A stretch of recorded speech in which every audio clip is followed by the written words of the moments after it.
ఎన్ని సీట్లు వస్తాయి జగన్కి? ఆయనగా రావచ్చు 150 రావచ్చు. 150 రావచ్చు. సరిగ్గా చేసుకున్నాడు. పేదలకు ఏం చేశాడు? పలానా చేశానని చెప్పమానండి. పేదలకి ఏం చేయలే. జగన్ పేదలను ఆదుకున్నాడు. జగన్కి వేస్తారు ఓట్లు అంతవాటికి. టీడీపీ వాళ్ళు టీడీపీకి చేస్తారు. అలా టీడీపీ వాళ్ళనే అడుగుతా ఉంటే వాళ్ళు అదే చదువుతారు. నలుగురిని అడుగుతున్నారు కాబట్టి నలుగురు 4 పక్షాలంట. 100 కూడా రావంటే ఎందుకు రావు? ఏం అభివృద్ధి చేయలేదు, ఏం చేయలేదు. పేదలను అందరిని ఆదుకున్నాడు కాబట్టి పేదలకి కంపల్సరీ పేదలు జగన్కే ఓటేస్తారు. పరుచూరులో ఓటు మేము వైఎస్ఆర్కి ఏమని? వైఎస్ఆర్కి చేస్తాం మేము. అంటే ఎందుకని? ఏదో మంచి పనులు చేస్తాడు, అందరికీ జనానికి మేపుతాడు, కమ్మగా అన్ని సౌకర్యాలు ఉన్నాయి. అంతకంటే గౌరికి వేస్తాం. ఓకే, ఇప్పుడు అదే విషయాన్ని కొంతమంది సోమరిపోతులు చేస్తున్నారు జనాన్ని అంటున్నారు కదా, దానికి ఏమంటారు? సహజంగా అంటారుగా, అది ఎప్పుడు జరుగు మంచి అమ్మితే 10 మంది మంచి ఎత్తే ఒకటి చెడు కావాలంటాడు. అదే సాధ్యంగా ఉండేదే కదా. అదే అయితే నీ ఓటు వైఎస్ఆర్కి? వైఎస్ఆర్కే. జగన్మోహన్ రెడ్డి గారిని చూసి ఇక్కడ ఓటు వేస్తారా, లేకపోతే ఇక్కడ జగన్మోహన్ రెడ్డి గారిని చూసి వేస్తాం ఓటు. ఇక్కడ ఎవరు నిలబెట్టినా ఊరికి ఎవరు నిలబెట్టినా గుడిపల్లి నిలబెట్టిన వేస్తాం. అదే పరుచూరులో జగన్మోహన్ రెడ్డి గారికి, బాలాజీ గారికి. ఎడం బాలాజీ గారికి. ఎందుకని? పేదవాడిని పెద్దవాడిని చేయాలనుకుంది జగన్ గారు. ఎస్సీ ఎస్టీ బీసీ మైనార్టీలు అందరికీ అండగా ఉండేది జగన్ గారు. గతంలో పరిపాలన చూసాము. వాళ్ళ పరిపాలన అందరికీ సౌలభ్యంగా ఉంది. చిన్నవాడు పెద్దవాడు అందరూ తేడా లేకుండా, కుల మతాలు లేకుండా పనిచేస్తుంది జగన్మోహన్ రెడ్డి గారు. కనుక ఎవరైనా కానీ జగన్మోహన్ రెడ్డి గారికి ఓటు వేయాలని కోరుకుంటున్నాం. ఎందుకు వేద్దాం అనుకున్నాను అంతే. అదే చెప్పు, ఎవరికి వేస్తాయి సార్ ఓటు పరుచూరులో? జగన్మోహన్ రెడ్డికి. ఓకే, ఎందుకని వేస్తున్నావు? మాకు అన్నీ ఆయన చెప్పింది మొత్తం మాకు జరిగింది కాబట్టి సంక్షేమాలన్నీ అందాయా? అందని. ఇప్పుడు అభివృద్ధి లేదంటున్నారు కదా, వాళ్ళకి ఏం చెప్తారు మీరు? వాళ్ళకి లేదా, మాకు ఇచ్చింది. మీకైతే ఉంది? మాకైతే ఉంది. అంటే మంచి అంటే ఏ విధంగా? ఏదైనా మంచి చేసింది. అంటే సంక్షేమాలు అందాయనా? సంక్షేమాలు అందాయి. పాలన బాగుంది, ఇబ్బంది ఏం లేదు. ఇక్కడ బాలాజీ గెలుస్తాడు, అక్కడ జగన్మోహన్ రెడ్డి 150 పైన వస్తాయి సీట్లు. 150 పైన వస్తాయి. పై మాట కింద ఇంకా సమస్య లేదు దాంట్లో. ఇప్పుడు చాలామంది సంక్షేమాల పట్ల దృష్టి సాధించిన జగన్మోహన్ రెడ్డి గారు డెవలప్మెంట్ వైపు అడుగులేదని చెప్పి కొంతమంది అంటున్నారు. మీరేమంటారు దానికి? ఏమంటే దేవుడే అందరం మంచోడు కాదు. కొంతమంది దేవుడినే సన్నాసి అంటారు. అలాంటి వాళ్ళు కూడా చంద్రబాబు మంచోడు అంటాం తప్ప మామూలుగా ఎవడ మంచోడు అన్నాడు. కులాల మధ్య చిచ్చు పెడతాం తప్ప ఏం చేశాడో చెప్పమను. చంద్రబాబు పరుచూరులో ఎడం బాలాజీ వైసీపీ. ఎందుకని అంటారా? ఇక్కడ ఈ ప్రాంతంలో ఏలూరు సాంబశివరావు గారు బడుగు బలహీన వర్గాలకి ఏమీ చేయలా. చేశాడు, ఎక్కడో చేశాడు. ఎక్కడెక్కడంటే వాళ్ళ సమాజ వర్గానికి చేసుకొని నేనంతా బాగా చేశానని చెప్పుకున్నాడు. కానీ ఆయన ఉన్నప్పుడు మా గ్రామానికి వచ్చి ఒక మాట అన్నాడు. దేవాలయంలోకి వచ్చి ఒక మాట అన్నాడు. అమ్మా మీకు నమస్కారం, మీ అందరికి సేవ చేసుకోవాలన్నానని అన్నాడు. మరి అన్నవాడు గెలిచిన తరువాత ఆ ప్రాంతంలో జనాలందరూ 1 సంవత్సరానికి ఏడ్చారు. బజార్ని పడి పోలీసులు రెక్కల పట్టుకుని ఈడ్చుకుపోయారు. నీరు చెట్టు కార్యక్రమంలో ఇందిరాగాంధీ అప్పుడు ఇచ్చిన భూముల్ని వీళ్ళు నీరు చెట్టు కార్యక్రమం లాగేసుకున్నారు. ఇదేనా ఆయన చేయాలన్న సేవ? నేను నీకు సేవ చేసుకుంటున్నానని చెప్పిన వ్యక్తి సంవత్సరం తిరిగే తలికే రెక్కల పట్టుకు ఈడ్చుకెళ్ళారు. నీరు చెట్టు కార్యక్రమం పెట్టి హరిజన వాళ్ళలో చెరువుని లోయ దువ్వినట్టు తవ్వేసి మట్టి అమ్ముకున్నారు. ఒక ఆయన తవ్వినందుకు డబ్బు నూకాడు, ఇంకొక ఆయన మట్టి తవ్వినందుకు అమ్ముకున్నందుకు ఆ డబ్బులు తీసుకున్నాడు. ఏమి చేశారని వాళ్ళకి ఓటేయాలి? అన్యాయం జరిగింది మీకు. మా ప్రాంతానికి జరిగింది, గ్రామానికి జరిగింది. నాకొక్కడికే కాదు, గ్రామానికి జరిగింది.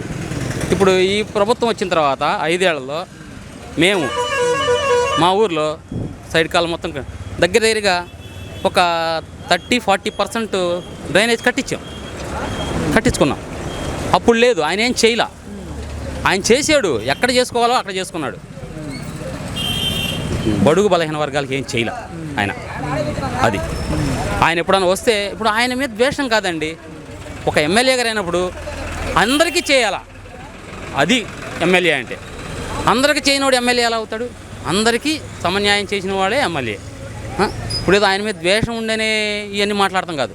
అప్పుడు జరిగిన అన్యాయం చెప్పాను నేను. అది అలా చేస్తే ఎవరైనా ఓట్లేస్తారు. ఇప్పుడు ఎందుకు జగన్మోహన్ రెడ్డి గారి 5 ఏళ్లలో నేను గత 30 సంవత్సరాల్లో ఎప్పుడు గవర్నమెంట్ పథకాలు మేమేం తినలా. ఈ 5 ఏళ్లలోనే గవర్నమెంట్ నుంచి మాకు ఏదన్నా లబ్ధి జరిగిందంటే ఈ 5 ఏళ్లలోనే, అంతకుముందు ఏం లేదు. అభివృద్ధి లేదు అంటున్న వాళ్ళకి ఏం చెప్తారు? ఏం అభివృద్ధి? అభివృద్ధి అంటే ఏంటి? లేదన్న వాళ్ళని చెప్పమానండి ముందు. అభివృద్ధి నిరుద్యోగులకు ఉద్యోగాలు, ఐటీ సెక్టర్ రావడం కానీ, మనకు డ్యాములు ఫుల్ఫిల్ అయ్యి రైతులు 3 పంటలు పండించుకోవడం కానీ, రాజధాని ఉండడం కానీ, ఇవన్నీ కావాలి కదా. రాజధాని అంటే ఒక చోట కాదండి, చెప్పారు కదా 3 రాజధానులని చేస్తారు. రాష్ట్రము విడిపోయినప్పుడు ఏముంది, ఒట్టి చేతులతో బయటకు వచ్చేసాం. ఆదాయం ఏడుంది? ఉన్న దాంట్లోనే ముఖ్యమంత్రి గారు అవ్వగానే 2 సంవత్సరాల కరోనా ఏమైపోయారు. ఇప్పుడు అంతా ప్రచారాలు తిరిగే బ్యాచ్ అంతా ఆ 2 ఏళ్ళు ఏడకపోయారు. అంటే ఎలక్షన్ అప్పుడు వచ్చి మాట్లాడుతూ ఉంటారా? ఎలక్షన్ అప్పుడు వచ్చి మాట్లాడతాం కదా కావాల్సింది. ఇబ్బందుల్లో ఉన్నప్పుడు వచ్చి ప్రజలను ఆదుకుంటే అతను నిజమైన నాయకుడు. ఆ 2 సంవత్సరాలు ఎవరు కనపడలా. జగన్మోహన్ రెడ్డి గారు ఉన్నారు కాబట్టి ప్రజలందరూ బతుకున్నారు ఇన్నాళ్ళు. జగన్మోహన్ రెడ్డి గారు లేకపోయినట్టుగైతే ఎంతోమంది చచ్చిపోయేవాళ్ళు. అసలు పేద బలహీన బడుగు వర్గాల వాళ్ళు ఎప్పుడో కాలగర్భంలో కలిసిపోయి ఉండేవాళ్ళు. ఎన్ని సీట్లు వస్తాయి అనుకుంటున్నారు వైసీపీకి? వైసీపీకా?